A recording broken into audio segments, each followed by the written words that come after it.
kenapa LBH Sumbar mendesak Kejari Painan untuk segera mengeksekusi itu saat ini, Bang? Kan ada ukuran waktu yang cukup lama, 4 bulan gitu, Bang. Kenapa LBH Sumbar baru sekarang mulai berbicara, Bang?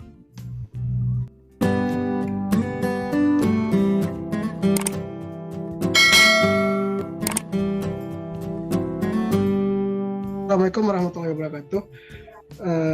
Terima kasih sebelumnya kepada Bang Zentoni SHMH selaku Direktur Lembaga Bantuan Hukum Sumatera Barat yang telah hadir di channel YouTube Sizal TV, di mana baru-baru ini LBH Sumbar mengeluarkan rilis kepada media bahwasanya LBH Sumbar mendesak Kejari Painan untuk segera mengeksekusi Bupati Pesisir Selatan, yaitu Bapak Dr. Andes Rusmail Anwar. Bagaimana ceritanya, Bang, sehingga LBH Sumbar ini mendesak Kejari untuk segera mengeksekusi Bupati Pesisir Selatan, yaitu Bapak Dr. Andes Rusmail Anwar?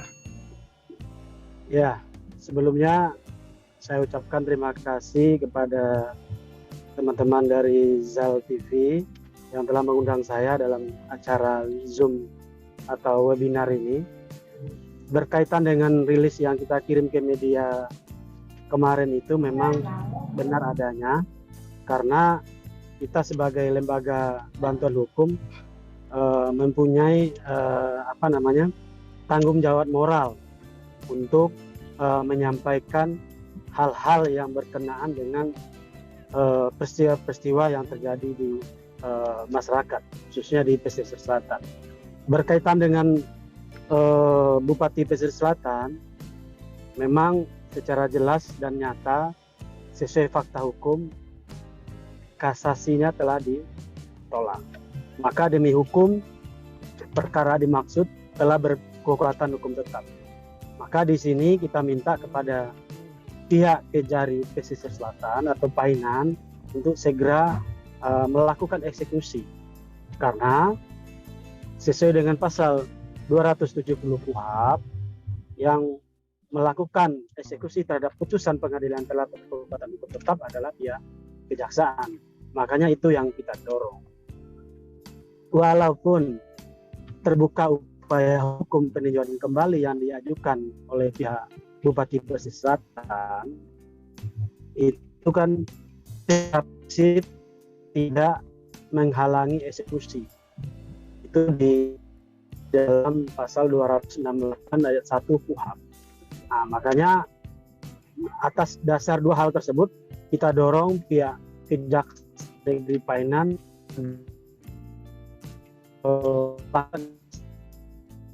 agar tidak di kemudian harinya nanti, kan seperti itu. Itu yang pertama. Yang kedua, berkenan statement kita apabila pihak Kejari Painan tidak juga melakukan eksekusi, maka kita akan melaporkan permasalahan ini kepada Jaksa Agung, Muda Bidang Pengawasan, dan ke Komisi Kejaksaan di Jakarta. Karena sangat aneh bila suatu putusan pengadilan yang telah berkekuatan hukum tetap tidak juga diajukan eksekusi. Maka ini akan menjadi pertanyaan publik, kenapa bisa hal demikian terjadi. Itu sementara dulu. Lalu begini, Bang, sekarang kan bahasanya pihak bupati atau bupati itu mengajukan peninjauan kembali, Bang. Bagaimana tanggapan Abang melihat ini? Misalnya begini, Bang. Bupati kan melakukan PK, artinya sementara ada sebagian pihak yang mengatakan tidak eksekusi itu kalau mengajukan PK tidak harus dieksekusi, Bang. Gimana cerita itu, Bang? Oh, tidak. Kita sesuai dengan aturan hukumnya saja, bahwa upaya hukum PK atau peninjauan kembali itu memang hak, tetapi prinsipnya itu tidak menghalangi eksekusi, begitu. Ini merupakan rambu-rambu yang diberikan oleh hukum kepada pihak kejaksaan. Walaupun pihak Bupati Pesisir Selatan mengajukan PK, pihak kejaksaan tetap bisa mengajukan. Karena prinsipnya PK itu tidak menangguhkan atau menunda pelaksanaan daripada eksekusi tersebut. Begitu. Lalu kenapa begitu lama, Pak? Berarti kan putusan inkrah itu kan keluar sebelum Bupati itu dilantik itu di akhir-akhir Februari. Sampai kini awal Juli kan ada sekitar renggang waktu itu 3 bulan lebih 4 bulan. Apa kira-kira yang menjadi dasar sehingga Kejari itu terkesan menunda-nunda atau tidak melakukan eksekusi? Ya, itu menjadi dasar daripada kita mempertanyakan sikap Kejari yang tidak juga melakukan eksekusi. Dari putusan kasasi dikeluarkan sampai hari ini sudah berbulan-bulan. Ini kan terkesan menunda-nunda. Makanya kita sebagai kontrol sosial mempertanyakan sikap Kejari tersebut. Kok bisa terjadi seperti ini begitu? Lalu laporan dari LBH itu ke Dewan Pengawas Kejaksaan itu sampai di mana laporannya, baru, Bang? Ya, nanti kita lihat di minggu ini. Jika memang tidak juga dieksekusi, ya kita akan melaporkan ke Jaksa Agung Muda Pengawasan dan Komisi Kejaksaan di Jakarta. Kita lihat itikat baik daripada pihak kejaksaan melakukan eksekusi atau tidak melakukan eksekusi, begitu. Oke, Bang.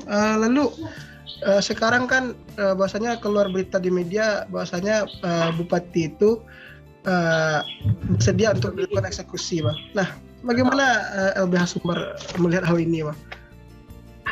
Ya kita lihat statement dari Bupati tersebut terbukti atau tidak terbukti gitu. Kalau memang terbukti, ya itu bagus. Tapi kalau tidak terbukti, ya berarti kan sama saja, tidak terjadi apa-apa kan begitu. Nah, ini yang perlu kita dorong biar itu tidak menjadi statement belaka saja begitu. Karena harus ada pembuktian di sini begitu.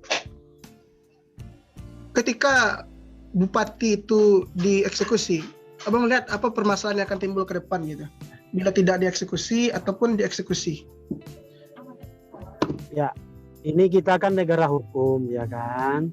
Ya. Dan semua orang itu sama di depan hukum, ya kan? Sebagaimana prinsipnya adalah Indonesia adalah negara hukum atau Rechtsstaat, kan begitu. Dan ada prinsip juga equality before the law, bersama di depan hukum. Kenapa? Warga negara biasa atau pejabat yang telah ada putusan berkekuatan hukum tetap, itu tetap harus dilaksanakan seperti itu. Karena itu menjadi presiden buruk ke depannya seperti itu. Itu kalau tidak dilaksanakan. Terus kalau seandainya dilaksanakan, itu kan akan menjadi roda pemerintahan itu bisa berjalan, ya kan? Sekarang kita kembalikan aja kepada mekanisme undang-undang yang ada, apakah di undang pemerintahan daerah atau pemilu atau apa segala macamnya, kita kembalikan saja. Karena di sini dieksekusi atau tidak eksekusi itu pasti menimbulkan dampak, kan seperti itu. Makanya kita kembali kepada prinsip negara hukum saja gitu. Kalau memang sudah ada keputusan, ya dilaksanakan begitu. Oke, Pak. Begitu. Lalu gini, Bang, ketika anggaplah nanti eksekusi ini ditunda, kan LBH Sumbar kan melapor ke Dewan Pengawas Kejaksaan itu, Bang. Nah, kira-kira dampak terburuk yang diterima oleh Kejari Painan itu apa, Bang? Kalau laporan ini diterima gitu. Ya, ini kan kita kan bicara logika ya. Logika umum saja itu kan pasti mempertanyakan. Ini sudah ada keputusan yang berkekuatan hukum tetap. Nah, terus kenapa tidak juga dilaksanakan? Makanya nanti akan menjadi pertanyaan besar di mata masyarakat. Ini kenapa bisa terjadi seperti itu? Apakah ini karena seorang bupati sehingga eksekusinya diulur-ulur, kan begitu. Nah, makanya ini menjadi sebenarnya bukan menjadi tanggung jawab LBH Sumbar saja, ini menjadi tanggung jawab kita semua sebagai warga negara yang baik, begitu loh. Oke Bang, Gitu. terakhir Bang, mungkin ini ada juga pertanyaan sedikit Bang. Kenapa LBH Sumbar menaikkan mendesak Kajari Painan untuk segera mengeksekusi itu saat ini Bang? Kan ada ukuran waktu yang cukup lama, 4 bulan gitu Bang. Kenapa LBH Sumbar baru sekarang mulai berbicara Bang? Iya, karena kita cukup waktu lah untuk memberikan kepada pihak kejaksaan sebagai pelaksana atau eksekutor untuk melaksanakan. Kan hal itu bisa kita lakukan udah cukup waktu lah, begitu loh. Ini berkaitan dengan momen saja, kan begitu loh.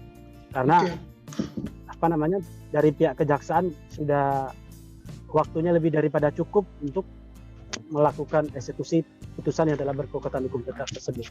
Dan kita di sini sebagai lembaga bantuan itu kita non partisan yang perlu kita tegaskan kepada masyarakat luas, dan tidak ada kepentingan politik praktis di sini.